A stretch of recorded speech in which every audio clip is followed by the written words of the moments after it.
Hi everyone, नमस्कार। इस video को देखने वाले सभी स्टूडेंट्स, सभी एस्पिरेंट्स का मैं बीइंग ऑफिशियल यूट्यूब चैनल पर स्वागत करता हूं। इस वीडियो में हम लोग करने वाले हैं 13 अप्रैल 2022 की शिफ्ट 2 में जो मैथ्स के 25 क्वेश्चन आप लोगों से पूछे गए सीजीएल 2021 के एग्जाम में, वो सभी क्वेश्चन हम इस वीडियो में सॉल्व करने वाले हैं। डेली 25 प्रीवियस ईयर क्वेश्चन के प्रैक्टिस सेशन में आपके लिए लेकर आ रहा हूँ, ताकि आपकी एसएससी से जुड़े सभी एग्जाम्स की प्रिपरेशन बहुत अच्छे से हो जाए। Based on latest TCS pattern सारे क्वेश्चन मैं आपको सॉल्व करा रहा हूँ, सॉल्यूशन दूंगा, प्रॉपर एनालिसिस करके। इंग्लिश और हिंदी दोनों में हमारी स्टेटमेंट रहने वाली है। मैं प्रतीक सेठी, मेरा सीजीएल प्री में मैथ्स में स्कोर 50 आउट ऑफ 50 था। मेंस में मेरा 197.5 आउट ऑफ 200 स्कोर था, और मैं पहले ही अटेम्प्ट में यानी कि सीजीएल 2019 में मैं एक्साइज इंस्पेक्टर सेलेक्ट हुआ। मेरा ऑल इंडिया रैंक था 1115, ठीक है। और इससे पहले मैं आपको सीजीएल 2021 के क्वेश्चंस की 7 वीडियोस प्रोवाइड कर चुका हूं। अभी आपको आई बटन पर उनकी प्लेलिस्ट का लिंक मिल जाएगा,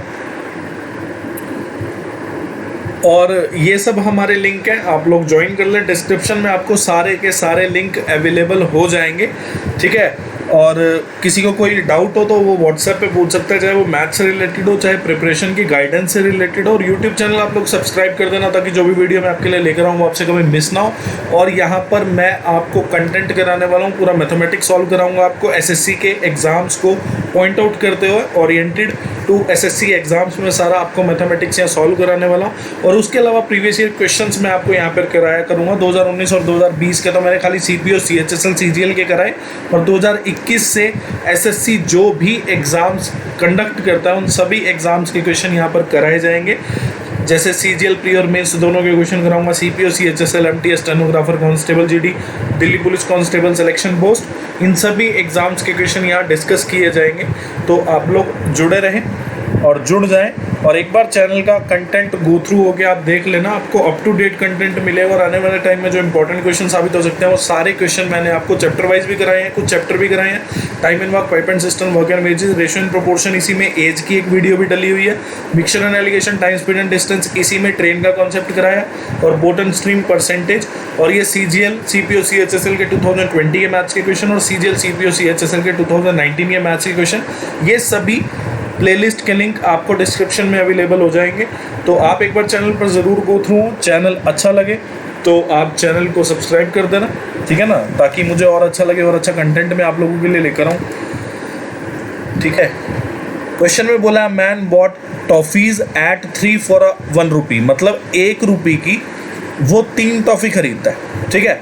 आपको क्वेश्चन में क्या बोला है? आपको क्वेश्चन में बोला है a man bought toffees at 3 for a rupee, मतलब 1 रुपये की वो 3 टॉफ़ी के हिसाब से टॉफीज खरीदता है, ठीक है। तो आपने देखा 1 रुपये की 3 टॉफ़ी आ रही है उसको। क्वेश्चन में बोला है how many toffee for a rupee must he sell to gain 50% profit. पहली बात तो आपने देखा कि 1 रुपये में वो 3 टॉफ़ी खरीद रहा है, मतलब आपका कॉस्ट प्राइस जो है वो कितना आ गया, 1 रुपये 3 टॉफ़ी का।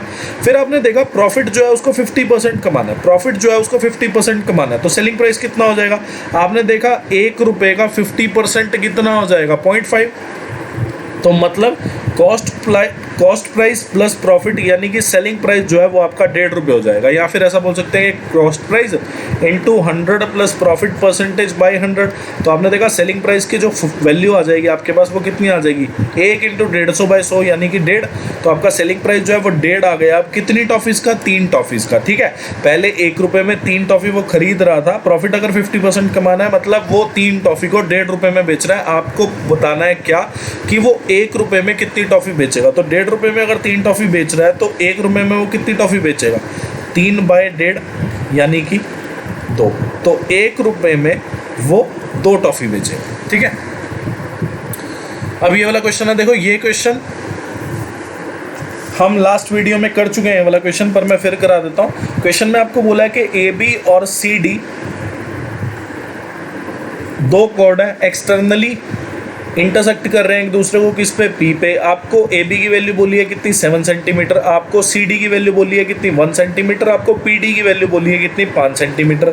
तो आपको फॉर्मूला पता ही है, लास्ट वीडियो में हम लोग कर चुके हैं, P A into P B equal to P C into P D. तो आपने देखा पी ए की वैल्यू कितनी, आपने क्या किया, पी बी की वैल्यू को आपने एक्स मान लिया,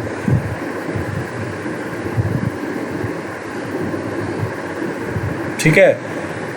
तो पी बी की वैल्यू आपके पास कितनी हो गई, पी बी की वैल्यू आपके पास x हो गई तो PA की वैल्यू कितनी हो गई x + 7, ठीक है। और PC कितना आ गया आपके पास, PC आ गया आपके पास 5 और 1 6, और PD आपके पास कितना हो गया 5 हो गया।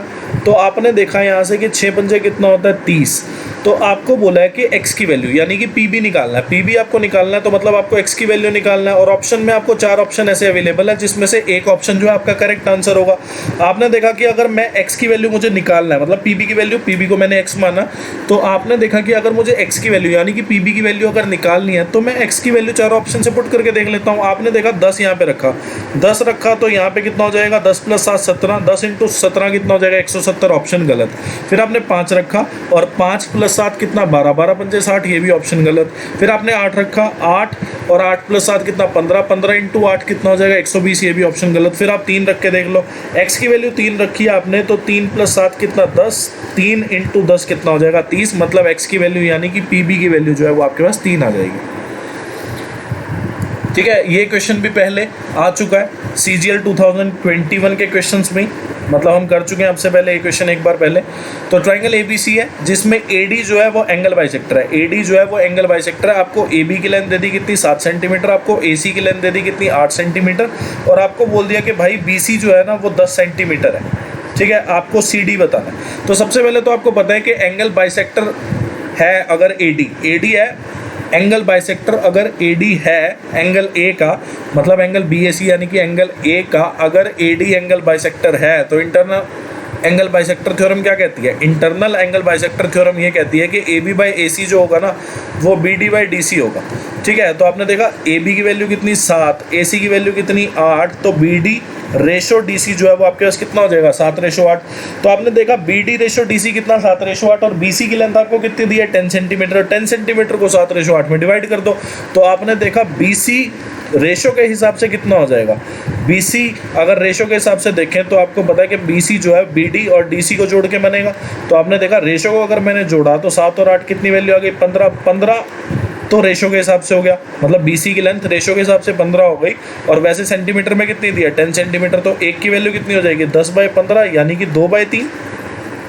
ठीक है, आपको निकालना है क्या, आपको निकालना है CD यानी कि 8 की वैल्यू निकालनी है। एक की वैल्यू अगर 2/3 तो 8 की वैल्यू कितनी हो जाएगी 2/3 × 8, तो ये कितना आ जाएगा आपके पास 16/3, करेक्ट आंसर। ठीक है, अब ये वाला क्वेश्चन है, आपको बोला है टायर हैज़ 3 पंक्चर्स। ठीक है, a tyre has 3 punctures, the first puncture alone would have made the tyre flat, मतलब बिल्कुल हवा निकल जाएगी, टायर फ्लैट हो जाएगा।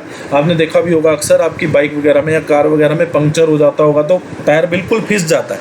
ठीक है, बिल्कुल फ्लैट हो जाता है और वो रिम जो होता है कार या बाइक का वो ज़मीन के साथ टच होने लगता है, तो बिल्कुल फ्लैट। ठीक है, तो पहला पंक्चर जो है वो 9 मिनट में टायर को फ्लैट कर देगा, मतलब सारी हवा निकाल देगा। सेकंड जो है वो 18 मिनट में करेगा, और थर्ड अकेला जो है वो 6 मिनट में करेगा।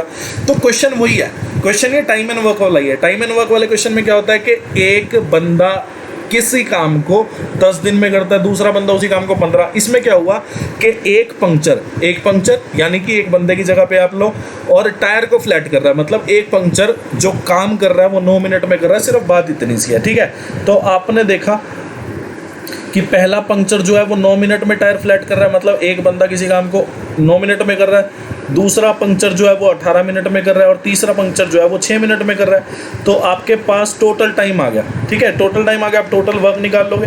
टोटल वर्क कितना आ जाएगा 9, 18 और 6 का एलसीएम कितना आपका 18 आ जाएगा, ये टोटल वर्क आ गया। अब 1 मिनट वर्क क्यों निकाला, अक्सर तो 1 डे वर्क निकालते हैं, पर आज मिनट वर्क की क्यों बात कर रहे हैं, क्योंकि यहाँ पे यूनिट जो है मिनट में दी है। तो आपने देखा कि 1 मिनट वर्क क्या हो जाएगा, total work by total time 18/9 2, 18/18 1, 18/6 कितना 3। तो आपने देखा कि 1 मिनट में पहला पंक्चर जो है वो 2 निकाल देगा हवा, दूसरा पंक्चर जो है वो 1 निकाल देगा, तीसरा पंक्चर जो है वो 3 हवा निकाल देगा। क्वेश्चन में बोला if the air leaks out at a constant rate, अगर एयर जो है कॉन्स्टेंटली निकल रही है तो how long does it take for all the punctures, तीनों पंक्चर जो है टायर को कितनी देर में फ्लैट कर देंगे। तो आपने देखा टोटल वर्क यानी कि टोटल हवा या टोटल कैपेसिटी टायर की बोल लो। ठीक है, तो आप मान लो कि टोटल हवा कितनी 18। पहला पंक्चर जो है 1 मिनट में 2 निकालता है, दूसरा पंक्चर 1 मिनट में 3 हवा, दूसरा पंक्चर 1 मिनट में 1 हवा निकालता है, तीसरा पंक्चर 1 मिनट में 3 हवा निकालता है। तो आपने देखा ये 1 मिनट में कितनी हवा निकाल रहे हैं 6 हवा निकाल रहे हैं। तो 18 हवा निकालने में इनको कितना टाइम लगेगा, जाएगा? आपने देखा कि इनको 3 मिनट लगेंगे 18 हवा निकालने में, अगर 1 मिनट में तीनों साथ में मिलके 6 हवा निकाल रहे हैं। ठीक है टाइम एंड वर्क वाला क्वेश्चन, बस लैंग्वेज थोड़ी इसने चेंज कर दी, तो हम कौन सा डरने वाले हैं इससे, है ना, आसान है। अब ये वाला क्वेश्चन है, क्वेश्चन में बोला है क्या, देखो क्वेश्चन कितना उलझा रहा है आपको। क्वेश्चन में बोला है कि एवरेज, अच्छा ये नहीं है, वो नेक्स्ट वाली वीडियो में आपको देखने को मिलेगा क्वेश्चन। ये वाली वीडियो में क्या बोला है कि एवरेज ऑफ 16 नंबर, 16 नंबर का जो एवरेज है, 16 नंबर का जो एवरेज है वो आपका कितना दिया, 48 दिया। आपको बोला है पहले 6 नंबर का जो एवरेज है वो कितना, 45। ठीक है, तो आपने देखा पहले 6 नंबर का जो एवरेज है वो कितना है, 45, और लास्ट के 7 नंबर का जो एवरेज है वो कितना है, 53। ठीक है, एक तो है कि आप इसको बेसिक से कर लो, एक है थोड़ा ट्रिकी वे, कैसे करेंगे ट्रिक से। आपने देखा, आपको बोला है क्या कि 16 नंबर का एवरेज इतना है 48, पहले 6 का एवरेज 45 है, लास्ट के 7 का एवरेज 53 है। आपको बोला है 7th नंबर 8th नंबर जो है 9th नंबर से 3 और 7 ज़्यादा है, आपको बताना है average of 9th and 7th number. देखो पहली बात तो पहले 6 नंबर हो गए, 16 में से पहले 6 हो गए, 7वां 8वां 9वां रह गया, फिर लास्ट के 7 हो गए। तो आपने देखा कि 7th plus 8th number plus 9th number, इसका जो है टोटल कितना हो जाएगा। तो आपने देखा कि 16 में से पहले 6 नंबर ही हो गए, लास्ट के 7 नंबर ही हो गए, तो 16 में ही होंगे 7वां 8वां 9वां नंबर, मतलब इसी 16 नंबर में 7वां 8वां 9वां नंबर होगा। तो आपने देखा कि 16 नंबर का एवरेज जो है वो कितना है, 48, तो मतलब 7, 8 और 9 तीनों नंबर का भी एवरेज कितना होगा आपके पास, 48। तो तीनों नंबर का अगर एवरेज 48 होगा तो टोटल कितना हो जाएगा, 48 × 3, क्योंकि मैं क्या कर रहा हूँ, मैं यहाँ पे sum of 7th plus 8th plus 9th number निकाल रहा हूँ। ठीक है, अब आपने देखा कि पहले 6 नंबर का जो है 45 एवरेज है। ठीक है, 16 नंबर से कितना कम है, मतलब टोटल जो नंबर का एवरेज है वो 48 है, पहले 6 का 45 है, मतलब ये कितना कम है, -3। ठीक है, मतलब 3 कम है, तो ये जो 3 कम है 6 नंबर का, ठीक है, ये जो 6 नंबर का 3 एवरेज कम है, ये दे कौन रहा होगा, मतलब 45 को 48 बनाने के लिए ये 3 जो एवरेज बढ़ाया होगा ये किसने दिया होगा अपने में से, 7वें 8वें 9वें नंबर ने। तो आप कह सकते हो कि 6 जो ये नंबर है इनका एवरेज बढ़ा के 48 कर दिया जब इनको 16 नंबरों के अंदर रखा। ठीक है, जब हमने 6 नंबर को 16 नंबरों के साथ रखा तो इनका एवरेज कितना हो गया, 48, मतलब इनको 3 बढ़ाया, 3 एवरेज बढ़ाया कितनों का, 6 का, तो टोटल कितना बढ़ा दिया, 3 × 6 कितना, 18। ठीक है, अब आपने देखा कि इसका लास्ट के 7 नंबर का जो एवरेज है वो 53 है। अब 53 का क्या किया, 48 बना दिया, मतलब इनका खा गए, कितना एवरेज खा गए, 5, कितनों का, 7 का, तो टोटल कितना खा गए, 35 खा गए।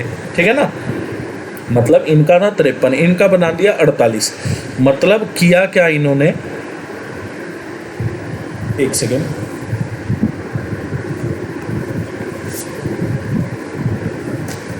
मतलब इन्होंने क्या किया कि 53 जो था एवरेज था, 53 जो था लास्ट के 7 नंबर का एवरेज था, इनका एवरेज जो है वो 48 कर दिया।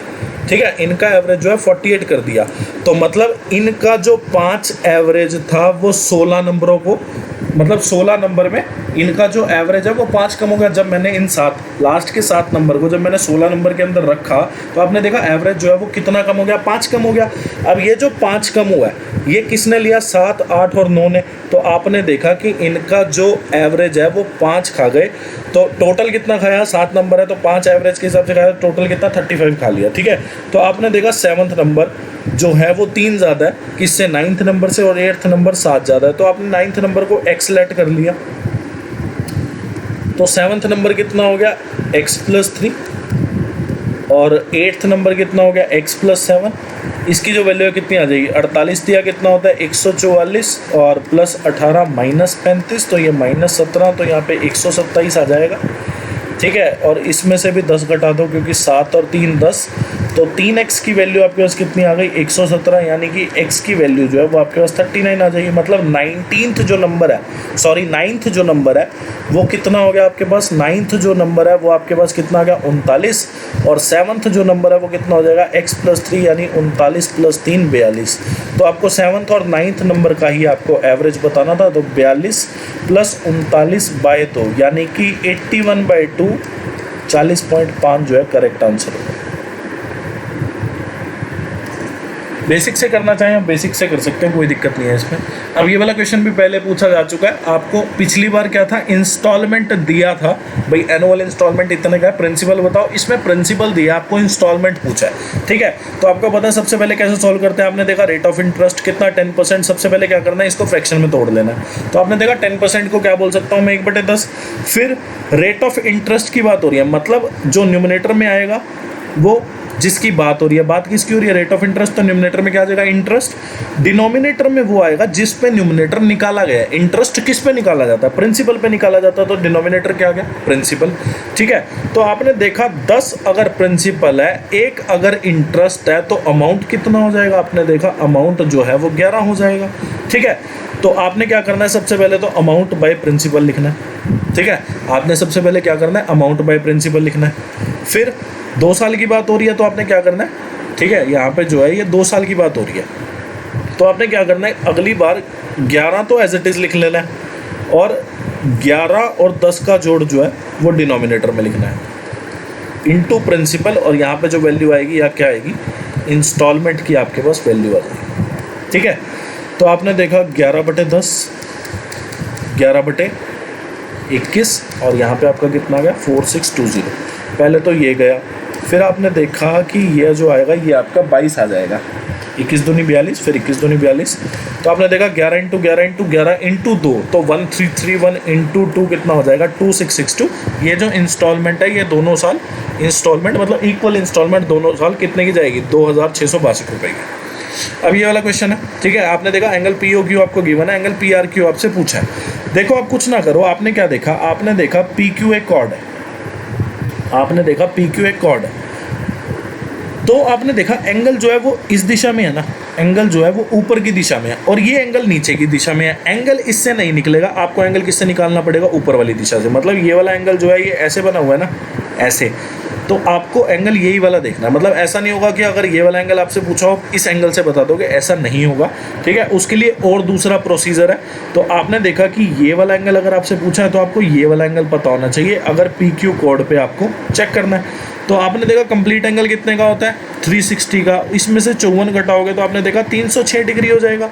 तो पी क्यू एक कॉर्ड है, पी क्यू एक कॉर्ड है जो सेंटर पे 306 बना रही है, तो सरकम फ्रांस के किसी भी पॉइंट पे कितना एंगल बनाएगी, 306 का आधा, यानी कि 153 डिग्री जो है करेक्ट आंसर है।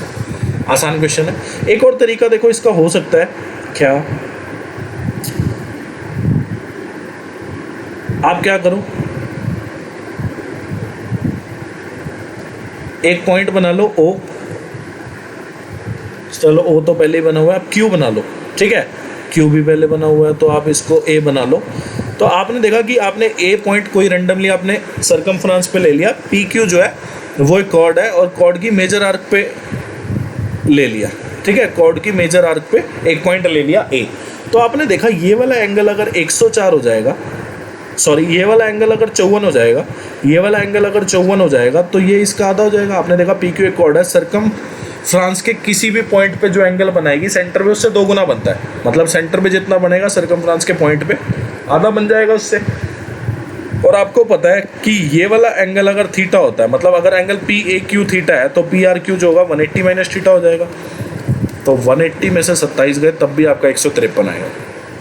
अब ये वाला क्वेश्चन है, ये वाला क्वेश्चन जो है आपका 8th क्वेश्चन, ये क्वेश्चन जो है लास्ट वीडियो में सेम क्वेश्चन था, ठीक है, लास्ट वीडियो में सेम क्वेश्चन था, दोनों बार सेम स्पीड पे ट्रेवल कर रहा है, तो स्पीड कांस्टेंट हो जाएगी, डिस्टेंस जो है डायरेक्टली प्रोपोर्शनल टू टाइम हो जाएगा, तो टाइम का रेशो डिस्टेंस का जो रेशो होगा वही टाइम का रेशो होगा। तो ये क्वेश्चन आप लोग खुद कर लेना, नहीं समझ आए तो आप पिछली वीडियो देख लेना, बहुत शॉर्टेस्ट वे बताया है आपको। इसमें स्पीड तो हमने कैलकुलेट ही नहीं की, सिर्फ डिस्टेंस की रेशो बना के क्वेश्चन सॉल्व कर दिया।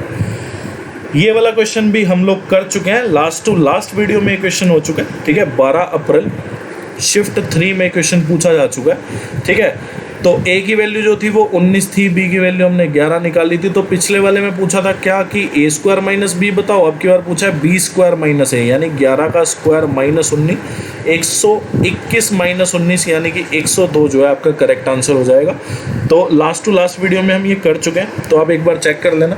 12 अप्रैल शिफ्ट 3 में कराया और ये 13 अप्रैल शिफ्ट 1 मतलब लास्ट वीडियो में क्वेश्चन हुआ था, ठीक है। अब ये वाला क्वेश्चन है, आपको बोला कॉस्ट कितनी पड़ेगी पॉलिशिंग करने की कर्ड सरफेस एरिया पे किसके वुडन सिलेंडर। तो आपको पता है कि पहली बात तो कर्ड सरफेस एरिया का फॉर्मूला क्या होता है 2πRH। तो पाई की वैल्यू यहाँ पे 22/7 लेने को बोला। रेडियस कितना, रेडियस है 35 सेंटीमीटर, ठीक है। और यहाँ पे आपने देखा ये मीटर स्क्वायर है, यहाँ भी मीटर है, ये सेंटीमीटर है। तो आपने देखा कि आप इसको मीटर में चेंज कर लो, डायमीटर अगर 70 तो रेडियस कितनी होगी 35, और अगर मैंने इसको मीटर में चेंज कर लिया तो बटे 100 करना पड़ेगा इनटू हाइट, ठीक है। ये जो है कर्ड सरफेस एरिया हो गया आपका, ठीक है। तो आपने देखा यार 1 मीटर स्क्वायर की जो कॉस्ट पड़ रही है कर्ड सरफेस एरिया पॉलिश करने की वो कितनी पड़ रही है 50 रुपये। तो इतना मीटर स्क्वायर की कितनी कॉस्ट पड़ेगी 50 इंटू, तो पहले तो यहीं से सॉल्व कर लो थोड़ा बहुत। तो आपने देखा 5 आ गया, और फिर 5 दूनी 10, 1 0 तो यहाँ से कट जाएगी। तो आपने देखा कि बचा क्या फाइनली 7 5 35, 5 दूनी 10 0। तो यहाँ पे आपका जो बचा है वो कितना बचा है 22 × 6/10, ठीक है। तो आपने देखा 6 5 30 और 22 × 30 कितना होगा 660। तो ये आपका करेक्ट आंसर है। अब ये वाला क्वेश्चन है, ये वाला क्वेश्चन तो इससे पहले 2 बार आ चुका है, मतलब 2 शिफ्ट में क्वेश्चन पूछा जा चुका है, ठीक है। तो ये क्वेश्चन जो है आपका मैं बता देता हूँ कौन कौन सी शिफ्ट में है, आप एक बार चेक कर लेना। ये 12 अप्रैल मतलब शिफ्ट 3 में भी क्वेश्चन आ चुका है, शिफ्ट 2 में भी आ चुका है। शिफ्ट 2 में मैंने इसका सॉल्यूशन कराया था, शिफ्ट 3 में मैंने HW पे दिया था, अभी दोबारा HW पे दे रहा हूँ ताकि आपका हाथ बैठ जाए ऐसे क्वेश्चंस पे, मुझे कराने में कोई दिक्कत नहीं है, ठीक है। तो आप ये खुद ट्राई कर लेना, शिफ्ट 2 में इसका सॉल्यूशन है और शिफ्ट 3 में भी ये क्वेश्चन है, बहुत इंपॉर्टेंट क्वेश्चन है, ठीक है। तो आप लोग इसको खुद से ट्राई कर लेना। और इसका आंसर जो होगा, हमने ए की वैल्यू जो है वो 3 निकाली थी, बी की वैल्यू 4, तो 3 चौक 12। अब ये वाला क्वेश्चन है, देखो बहुत मज़ेदार क्वेश्चन, ठीक है। तो आपने देखा कि 48.3 का दूर दूर तक 19.8 से तो कोई लेना देना है नहीं, ठीक है, मतलब कहीं नहीं कट रहे हैं आपस में। और उसके बाद अगर मैं देखूं कि 12.55 वो भी ऊपर नहीं है, 5.65 वो भी ऊपर नहीं है, 4.95 नीचे नहीं है, ठीक है। तो कुछ a² + b² जो है वो कट नहीं रहा आपस में, a - b² नहीं हो रहा, a - b, a + b कुछ नहीं हो रहा। तो आपने इसको शांति से सॉल्व करना शुरू करो, ठीक है, बजाय कि आप मल्टीप्लिकेशन करने बैठ जाओ। अब पहले इसको थोड़ा सॉर्ट आउट कर लो। आपने देखा कि मैं ना 4.95 यहाँ भी है, 4.95 यहाँ भी है, मैंने 4.95 ब्रैकेट के बाहर निकाल लिया। तो अंदर क्या रह गया, आपने देखा 4.95 रह गया एक तो, और एक 13.25 रह गया, ठीक है। और फिर आपने देखा ये a² - b² लिखा है, तो आप क्या लिख सकते हो, a - b कर सकते हो और a + b कर सकते हो, है ना। और यहाँ पे 19.8 आ गया, ठीक है जी। तो आपने यहाँ पे देखा कि 48.3 और 4.95, और इसको अगर मैं सॉल्व करूँ तो ये लिखा है आपका 18.2 लिखा है ना। और 12.55 में से अगर मैं 5.65 घटाऊँ तो आप देखो ये 6.9 है, इंटू ये हो गया 18.2, ये आपका हो गया 19.8। लो जी, हमें सॉल्ट करके इतने चीज़ें मिल गई, मतलब सॉल्यूशन आपने थोड़ा थोड़ा करना शुरू किया तो आपको कटने वाली चीज़ें मिल गई, ठीक है। और ये देखा जाए ना, ये इसका 4.95 का 2 गुना कितना हो जाएगा आपका 9.9, तो ये तो इसका 4 गुना हो गया। लो जी, ठीक है। अब 6.9 जो है इसको काट सकता है क्या, 7 9 = 63 और 7 6 = 42, 6 तो ये तो 6 पे गया जी, सॉरी 7 पे। 6.9 जो है इंटू 7 अगर करेंगे तो 48.3 आ जाएगा, तो ये 7/4 आ गया। 7/4 क्या होता है 1.75। अब ये वाला क्वेश्चन है, पहले तो आपको क्या देखना है, इस क्वेश्चन में आपको लिखा है एक्सप्रेशन जो है वो ये गिवन है, इसकी वैल्यू आपको बतानी है। देखो इस क्वेश्चन को सॉल्व करने का सबसे बेस्ट तरीका पता है क्या है, आपको चेक करना है क्या, आपको चेक करना है कि ऑप्शन में थीटा तो नहीं है ना कहीं, मतलब ऑप्शन जो है इंडिपेंडेंट है थीटा से, मतलब आपको फाइनली जो आंसर कैलकुलेट करना है या आंसर जो आपका आना है वो कुछ ना कुछ इंटीजर या फ्रैक्शन में ही आएगा, मतलब थीटा तो कहीं ऑप्शन में गिवन ही नहीं है। अगर थीटा ऑप्शन में गिवन नहीं है तो आप थीटा को एलिमिनेट कर दो, मतलब आप कोसाइन में इस क्वेश्चन को ना सॉल्व करें, क्योंकि ऑप्शन में कहीं भी थीटा नहीं है, ऑप्शन जो है इंडिपेंडेंट है थीटा से। तो आप थीटा की कुछ भी वैल्यू मान सकते हो। आपने मान ली 45 डिग्री, क्यों, क्योंकि यहाँ पे कॉस साइन टेन कोट है, ठीक है। जब भी कॉस साइन टेन कोट मतलब टेन कोट जब भी हो ना किसी क्वेश्चन में, तो आप थीटा को 45 डिग्री मान लिया करो। अगर कॉस और साइन नो, आप 90 डिग्री या 0 डिग्री मान लिया करो, आसान हो जाएगा क्वेश्चन। और 45 डिग्री पे तो सारे क्वेश्चन सॉल्व होते ही हैं। कोसेक और सेक पे भी आप 45 डिग्री मान लिया करो, ठीक है ना। तो आपने देखा कि कॉस और साइन, तो कॉस 45 कितना होता है 1/√2, 1/√2 की पावर 6, 1/√2 की पावर 6 -1। मल्टीप्लीकेशन में 1045 कितना होता है 1 का स्क्वायर प्लस 1 का स्क्वायर प्लस 2, यहाँ पे आ गया +3, ठीक है जी। आपने देखा ये लिखा है कितना 1/, ये कितना हो जाएगा आपका 1/2 का स्क्वायर कितना, 1/√2 का स्क्वायर कितना 1/2, 1/2 का क्यूब, तो 1/8 + 1/8। तो इन दोनों को जोड़ेंगे तो आपको पता है 2/8 यानी कि 1/4 हो जाएगा। और यहाँ पे कितना 1 + 1 2 + 2 4 हो जाएगा +3। तो आपने देखा 1/4 - 1 कितना हो जाएगा 3/4 × 4 + 3। तो ये कितना हो गया -3 + 3, ये तो 0 ही हो गया, -3 + 3 = 0, 0 जो है आपका करेक्ट आंसर होगा। अब ये वाला क्वेश्चन है, ये क्वेश्चन सेम टू सेम, देखो इस शिफ्ट में रिपीटेड क्वेश्चन आया है। लास्ट टू लास्ट वीडियो में हम ये क्वेश्चन कर चुके हैं, यानी कि 12 अप्रैल शिफ्ट 3 में ये क्वेश्चन आ चुका है। उसमें क्या था, आपको हाइट ऑफ टावर गिवन था, आपको ये वाला डिस्टेंस पूछा था पॉइंट P से from the foot of the tower, ये डिस्टेंस आपसे पूछा था। अब की बार क्या है, ये डिस्टेंस देके आपसे हाइट ऑफ द टावर पूछ रहा है, वो भी 50%, ठीक है। खुद से ट्राई करना। ये वाला क्वेश्चन है, ये लास्ट वीडियो में हो चुका है। सेम क्वेश्चन है, CA गिवन था, CD गिवन था, BC निकालना था और एंगल ADC एंगल BAC के इक्वल था, D पॉइंट था BC पे, ट्रायंगल ABC की बात हो रही थी। और ये क्वेश्चन आप लोग खुद कर लेना, BC की जो वैल्यू थी वो AC का स्क्वायर बाई CD थी, ठीक है। तो 15 × 15 225/9, 225/9 कितना होता है 25, ठीक है। तो खुद से देख लेना, पिछली वीडियो में क्वेश्चन कराया 13 अप्रैल शिफ्ट 1 में क्वेश्चन आ चुका है, तो खुद से कर लेना। अब ये वाला क्वेश्चन देखो कितना मज़ेदार क्वेश्चन, ठीक है। तो आपको एक चीज़ साफ साफ दिख रही है यहाँ कि ये जो है ना, ये 2x का होल क्यूब लिखा है और ये जो है ये √3y का होल क्यूब लिखा है, ठीक है। तो आपको पता है कि a³ - b³ का जो फॉर्मूला होता है वो क्या होता है, a - b a² + b² + ab, ठीक है। तो आपने देखा कि a - b कर दो पहले, तो जिसकी ज़रूरत नहीं थी, ठीक है, क्योंकि हमें फाइनली ABC की वैल्यू निकालनी है। तो यहाँ पे ये चीज़ लिखो ना लिखो कोई फ़र्क नहीं पड़ता। फिर आपने देखा a का स्क्वायर किया, a कितना √2x, इसका स्क्वायर जो होगा वो 2x² हो जाएगा।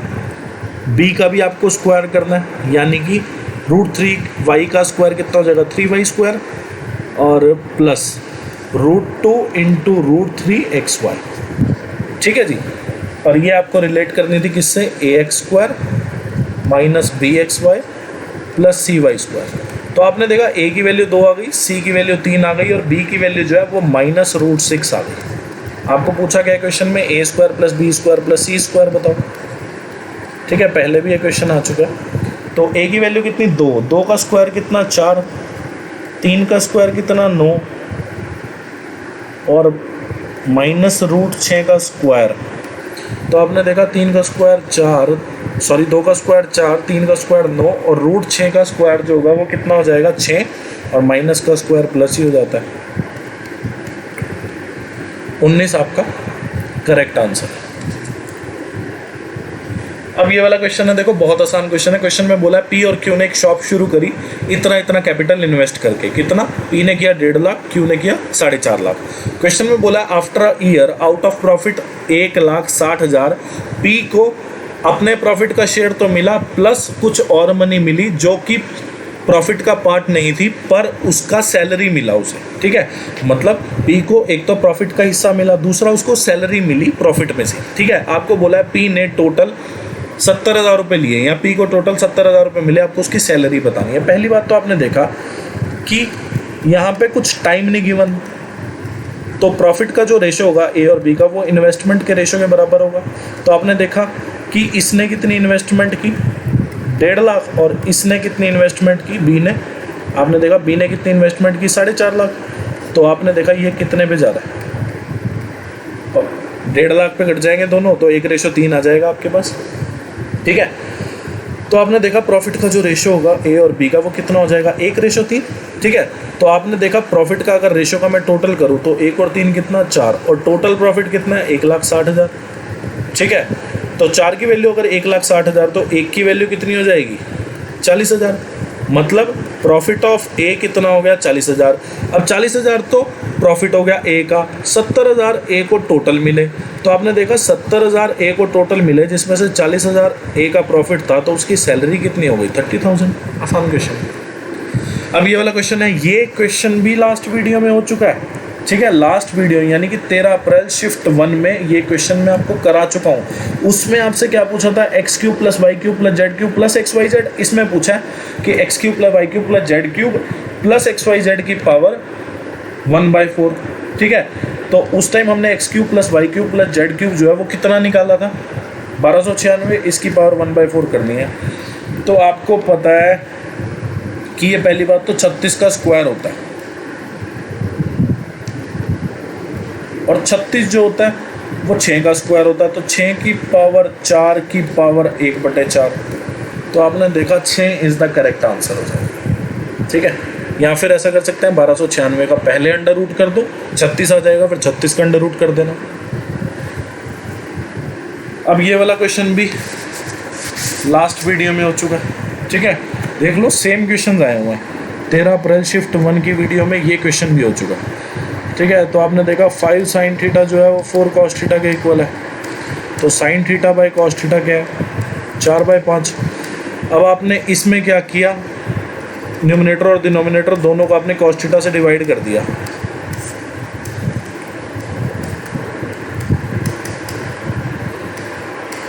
sin theta by cos theta की वैल्यू क्या है, 4/5 आपने निकाल ली। 4 - 1 3, 4 + 3 7। अब ये वाला क्वेश्चन, ये भी क्वेश्चन आ चुका है। ये क्वेश्चन आपसे 12 अप्रैल मतलब लास्ट टू लास्ट वीडियो में ये क्वेश्चन भी मैं आपको सॉल्व करा चुका हूँ। सेम क्वेश्चन था, सेम, ठीक है। 8% आंसर था। आपको पता है कि प्रॉफिट जो होता है वो क्या होता है, markup percent minus discount percent minus MD × MD/100। तो मार्कअप परसेंट कितना है, आपने देखा मार्क कितना किया उसने, कॉस्ट प्राइस से 20% हायर, डिस्काउंट 10 का दे दिया। तो 20 - 10 - 2 यानी कि 8%। अब ये वाला क्वेश्चन है, अच्छा क्वेश्चन है। आपको बोला है कि एक बंदा 65% अपनी इनकम का खर्च कर देता है, ठीक है।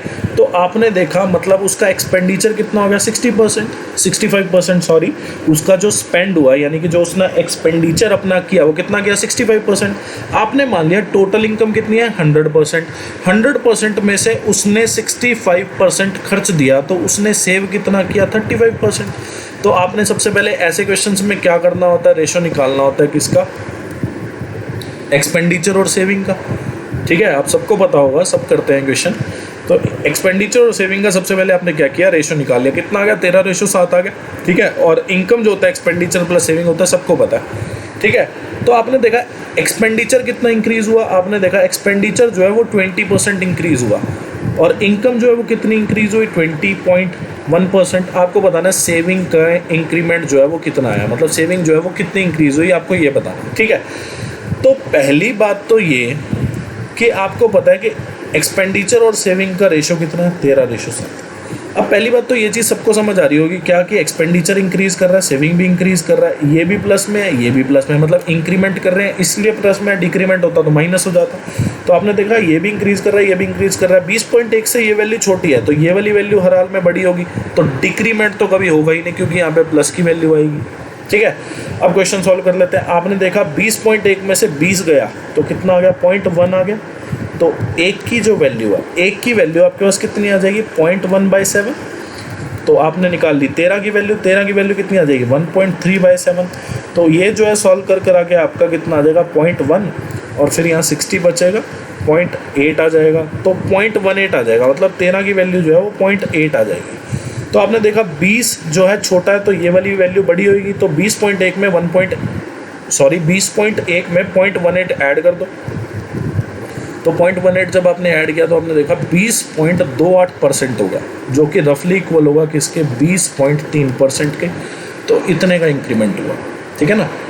अब ये वाला क्वेश्चन है, आपको बोला है कि टोटल नंबर ऑफ केक्स जो बिके वो कितने बिके, 10,500 बिके वेनिला और चॉकलेट केक्स हैं, ठीक है, और हर दिन बिक रहे हैं। आपको बोला है कि ratio of the number of vanilla cakes sold to the number of chocolate cakes sold on Saturday.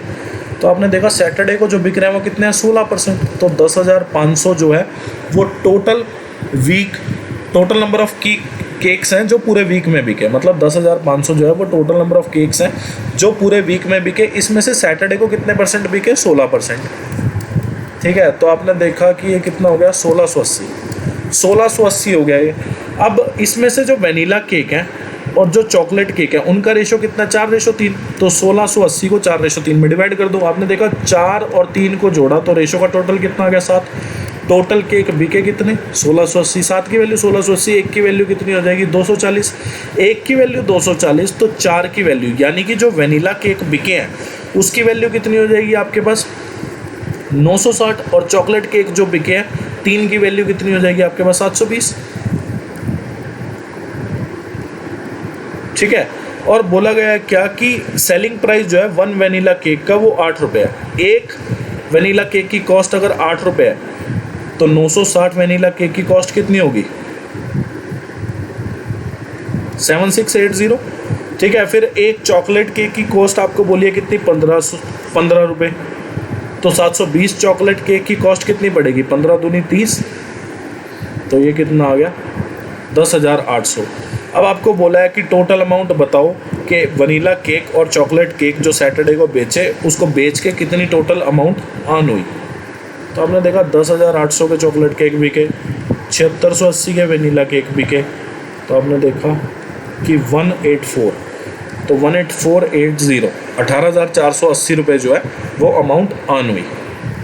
अब ये वाला क्वेश्चन है, इस क्वेश्चन में काफ़ी लोग कंफ्यूज हो जाएंगे। आपको बोला है क्वेश्चन में क्या कि हिस्टोग्राम जो है शो कर रहा है 232 स्टूडेंट जो है एथलेटिक क्लब में, उनकी हाइट शो कर रहा है हिस्टोग्राम, ठीक है। और आपको बोला है what is the average height of 32 tallest students.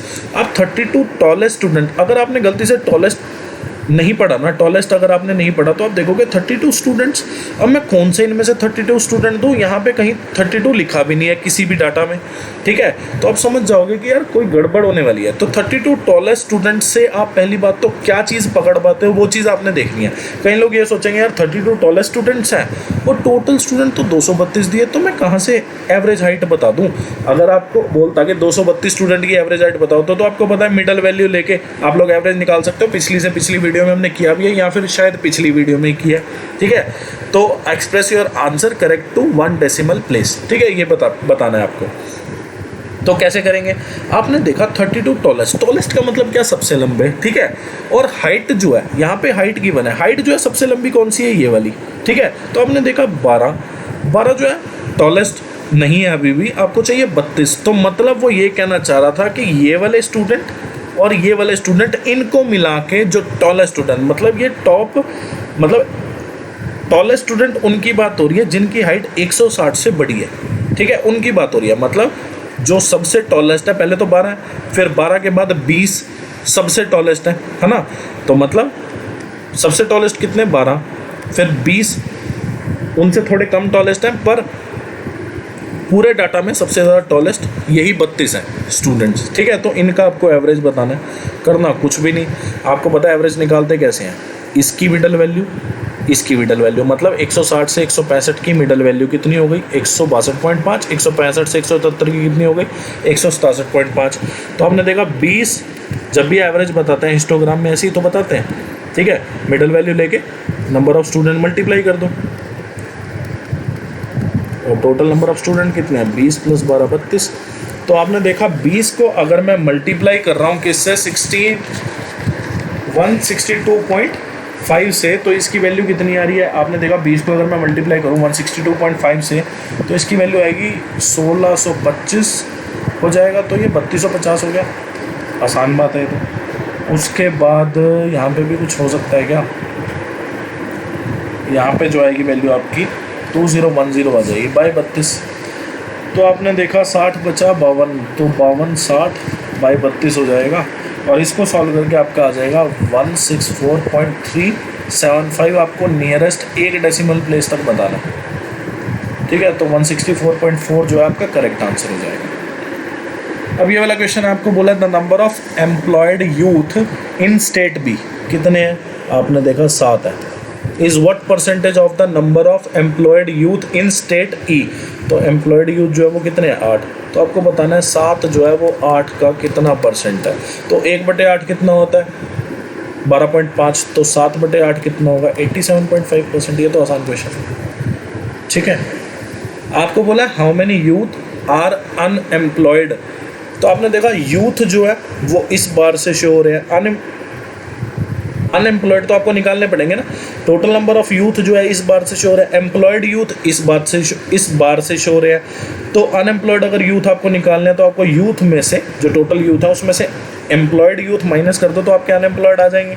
तो आपने देखा 12 में से 10.5 गया तो कितना आ गया 1.5, और स्टेट ए और स्टेट सी की बात हो रही है तो 11.5 में से 10 गया तो 1.5, 1.5 और 1.5 कितना हो जाएगा 3 जो है करेक्ट आंसर हो जाएगा, ठीक है। तो इस वीडियो में इतने क्वेश्चंस हैं। वीडियो अच्छी लगी हो वीडियो को लाइक कर देना, चैनल को सब्सक्राइब कर देना, शेयर कर देना फ्रेंड रिलेटिव में, जो भी आपका तैयारी कर रहा हूँ एसएससी से जुड़े किसी भी एग्जाम की, कमेंट कर देना, अपने प्रीशियस रिव्यू फॉलो कर लेना, और एचडब्ल्यू वाले क्वेश्चन ज़रूर कर लेना, ज़रूर उसको ढीले में मत लेना कि यार ये तो कर ही लिए पहले अब क्या करूँगा करके, कर लेना प्लीज़। हाँ, तो thanks for watching this video. आप लोग खुश रहें, तैयारी करें अच्छे से, थैंक यू।